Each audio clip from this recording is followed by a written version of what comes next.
Now, the best way to throw kicks is to set it up with hands or to like intercept someone as they're punching.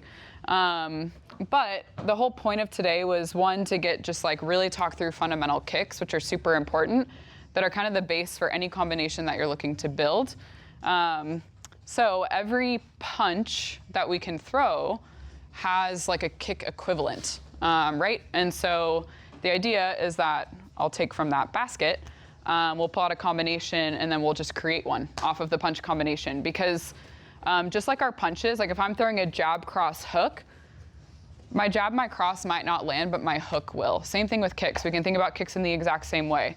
So that's what we're gonna do for the rest of the time. So I'll go grab the basket. Mark's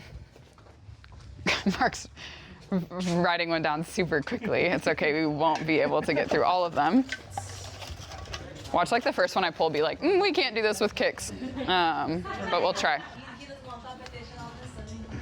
Okay, yeah, perfect. So this one says, so we have our jab, we have our lead hook, and then we have our cross.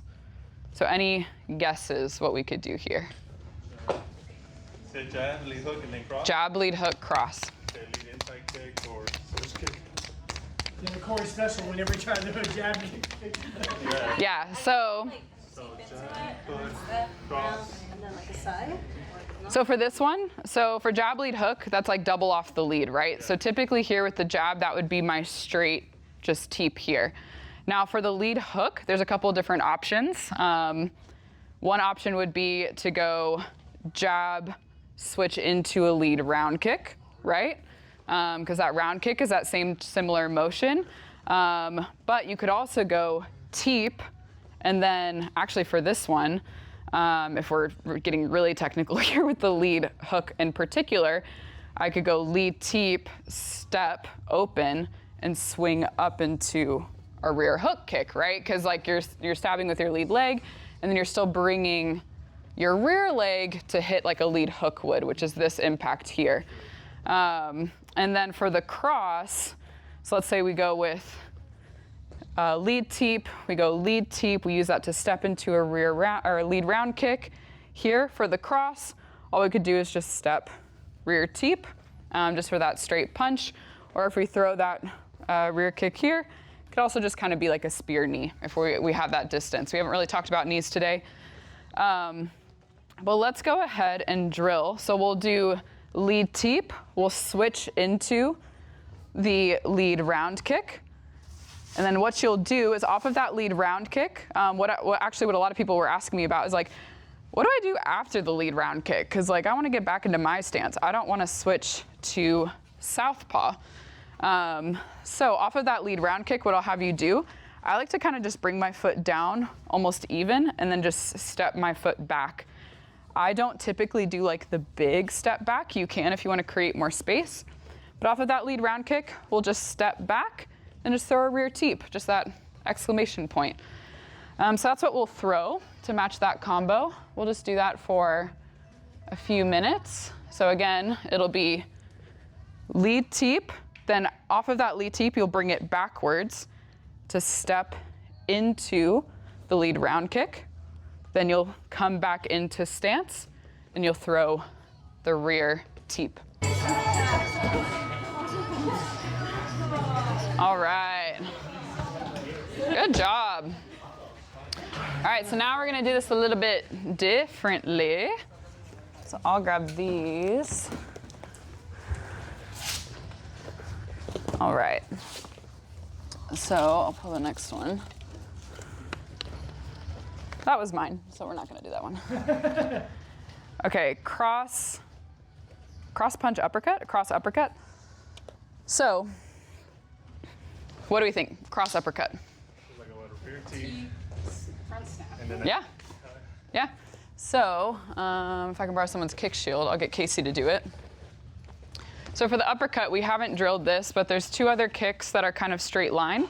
In this case, it would be like if we're doing cross lead uppercut, we think about our motion with our cross being straight with our rear side, so that's gonna be our rear teep. And then if we have our rear uppercut, it's coming up the body, right? Our motion's coming upwards on the face. So what that equals to is our lead front kick. So just like our teep where we're pushing out, the only difference with the front kick is you're kicking upwards. So you are actually ideally catching someone in the chin. But also getting front kicked in like the sternum really stinks too. So it's almost like a mix between like a teep and like just aiming higher and just letting your knee flick your leg up. But I will let Casey demonstrate this because she knows this. So she will throw a rear teep and then a lead front kick. So rear teep, here, lead front kick. Perfect. One more time. Rear teep. Oops, sorry. One more time. I missed it. Awesome. Right. So let's do the next one. I know you guys have been working, so.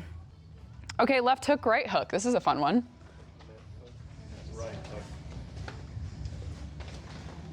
There's different options. So like a round kick with a hook kick? Lead round and rear round. Yeah, lead round, rear round. So I'll get Mark. So there's a couple different ways to throw a lead round, but it can be very fancy, where you can basically step into that lead kick and then jump off of it to throw your rear round kick. Are you comfortable with that? Sure. Okay. So Mark will throw his, can I borrow one of the big black ones actually? Someone have a big black one?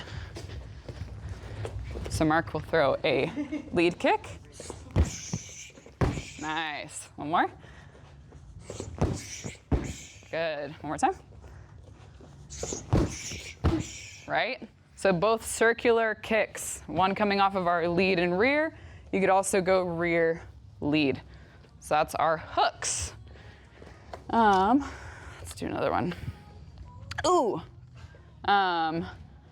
Okay, jab, cross, shovel hook. So our shovel hook, if you don't know, so our jab, cross are straight punches, jab, cross. Then our shovel hook is aiming more at the body. It's almost like a mix between an uppercut and a hook, but it's coming at the body here. So when it comes to the shovel hook, well, does anyone have a guess or a thought? Jab, cross, shovel hook. No knees. I would have picked the knee for sure. You can pick the knee. You can pick the knee. For those who are newer here. So for a jab cross, I could go teep, teep, and then off of that rear teep, I could just do a big fat step into a knee. The other option would be to just use our lead round kick, because if we're talking about a lead hook, like we're talking about a lead head hook, again, that could be a lead kick to the head, but a shovel hook could also just be that lead kick to the body. So you could go lead teep, rear teep, and then off of that rear teep, you don't have to bring it back into stance. You can still march forward and throw that nice big lead kick to the liver. Does anyone want to give that one a try? Molly? So do lead teep, rear teep. Good. One more time. Good. Awesome. Thank you. Thank you so much. Okay, we have another shovel hook. We've talked about that.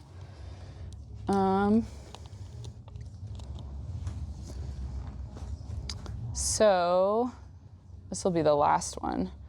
So this will be jab, lead hook, cross, lead, uppercut.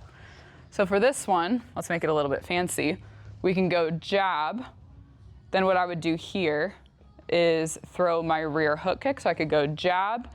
Then I would need to swivel my body quite significantly to throw the lead hook kick. And then I would throw the lead body kick. And then I would throw the rear teep, right? Oh wait, no, just kidding. It'd be lead teep, rear hook kick, and then it would be rear teep, and then lead kick. I'll have someone hold this for me, if that's okay. If someone wants to hold, Shu, do you want to hold? All right. That's fine. So for this one, so with the hook kicks, so typically I like to throw my hook kicks off of the same leg that I'm throwing with. But for this one here, we'd go lead teep. And then this almost is like what we were doing with our low kick, where we fake it into the hook. And then I would throw the rear teep. And then I would throw the lead body kick. So just like swivel it over to the side. So let's try to put that together. So lead teep, swiveling into the hook kick, rear kick, lead kick. So guys, that brings us to time. But again, that whole bit at the end was just to show you that like all of our punches have kick equivalents. And so almost any punch combination, you can like mirror it in kicks in some way, shape, or form. And the fun part about the kicks is that you don't just have the body and the head like we do with punches, we also have the lower body, which we didn't practice a lot today, but obviously low kicks are extremely powerful. Attacking the outside, attacking the inside of either leg. But those are kind of like our round kick motions that we are practicing at the body. Does anyone have any last minute questions about anything related to kicks at all? I hope this was helpful. Again, when it comes to dynamic kicking, it's about speed. It's about how much power can you generate from your body and from the technique itself. And just like in punches, throwing kicks in combination, don't just throw one. Like you don't just throw one punch out there. You typically want to throw 2 or 3. You can do the same thing with kicks. I get most often hit with kicks when it's the second kick or the third kick that's coming at me versus just the first. And I think all of us who spar can say the same for any of us who throw kicks. So that's it for today. And thank you guys so much. This was my first time doing this ever.